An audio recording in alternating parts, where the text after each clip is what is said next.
Hi students, we are continuing with our online classes.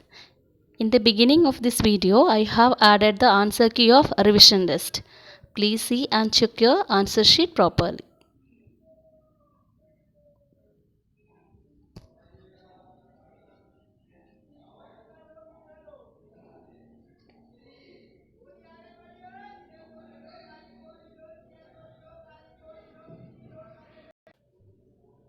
Here we are continuing with the second lesson, the Earth's major landforms. In the last video, we discussed about landforms, how landforms are formed. Then mountains. We learned about the types of mountain, fold mountains, block mountain and volcanic mountains. The last we discussed about the importance of mountains. Okay, and now here in this video we will discuss about the second type of landforms. What is that? Plateaus. Okay, first we will see what is a plateau. A plateau is a large area of fairly level land rising much above the surrounding area. What is a plateau? A plateau is a large area of fairly level land rising much above the surrounding area. In simple word, we can say that it is a raised area.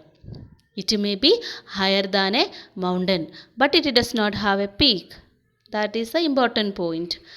It may be higher than a mountain, but it does not have peak, but has a flat surface. Okay, children.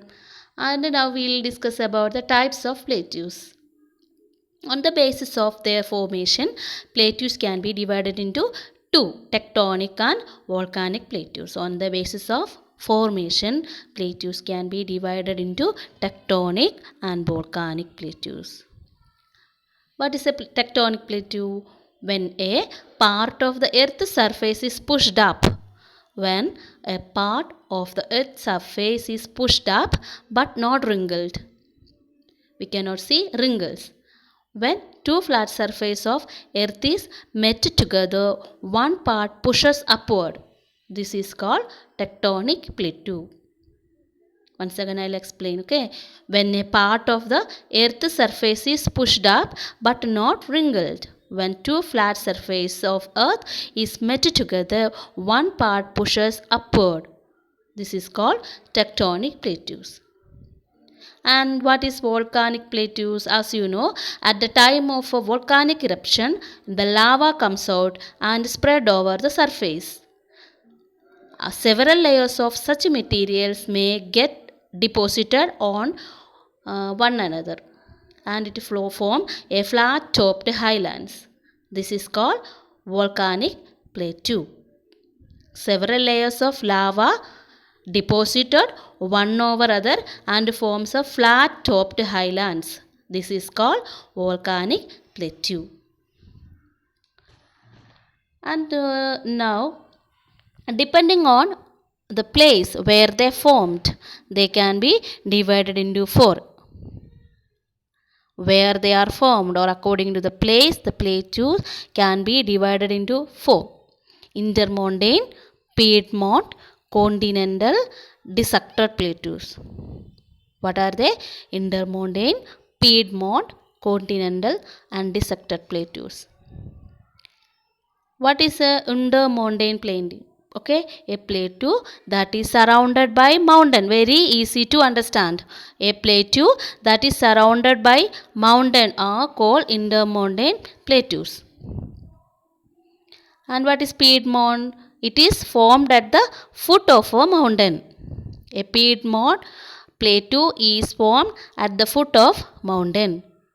It is bordered by mountain on one side. One side we can see a mountain and the other side plain or an ocean will be there. One side mountain and the other side plain or ocean. Okay, these kinds of places are called Piedmont mountains. Okay, and now we will discuss about the continental plateaus. It is located away from mountains. Continental plateaus are located away from the mountain and it is very vast and has plains or ocean on all sides. That is the specialty of continental plateau. It will be very vast and has plains or ocean on all sides. Okay, and dissected plateaus, a plateau that is cut into sections by the valley of rivers flowing through. It is called dissected. A plateau that is cut into sections by the valley of rivers flowing through. It is called dissected plateaus. Okay, children. And now we will learn about the importance of plateaus. What are the importance of plateaus? We will see in point wise. First, the level land on the top part of plateau is good for cultivation. The top part of the plateaus are good for cultivation. It is good for growing crops. Okay. And second point, the old plateaus are rich in minerals. Minerals are available in the old plateaus. Okay. Third point is river flowing down provide water and hydroelectricity. River flowing down provide water and hydroelectricity. These are the three important uses of a plateau. Okay. First one, it is good for cultivation and rich in minerals, and the river flowing down provide water and hydroelectricity. Now we will revise what we learned in this video. Okay. First we learned about the definition of plateau. Okay, and then we discussed about types of plateaus, tectonic and volcanic, on the basis of their formation.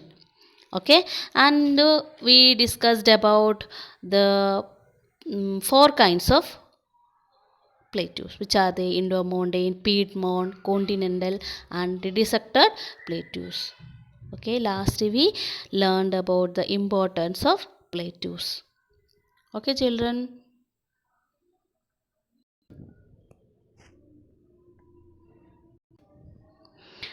Children, and we are moving to the exercise portion now. Okay, question number A. Question number A, third. What is a plateau and give two examples? Answer is page number 13. Page number 13. Plateaus. A plateau is a large area of fairly level land rising much above the surrounding areas. A plateau is a large area of fairly level land rising much above the surrounding areas. Example, the Deccan Plateau, the Plateau of Tibet. The Deccan Plateau, the Plateau of Tibet. Okay. And next question, question number 3. Question number C2. Question number C2. Why are plateaus important to us? Answer is plateaus are important for us because the leveled land on the top part of plateau is good for cultivation. Second point, the old plateaus are rich in minerals. Third point, rivers flowing down provide water and hydroelectricity. Understood, children, all of you? See once again, plateaus are important for us because first point wise, right? Okay. First point, leveled land. The leveled land on the top part of plateau is good for cultivation. Second point, the old plateaus are rich in minerals. Third point, rivers flowing down provide water and hydroelectricity. And here we are concluding our video. Okay, thank you.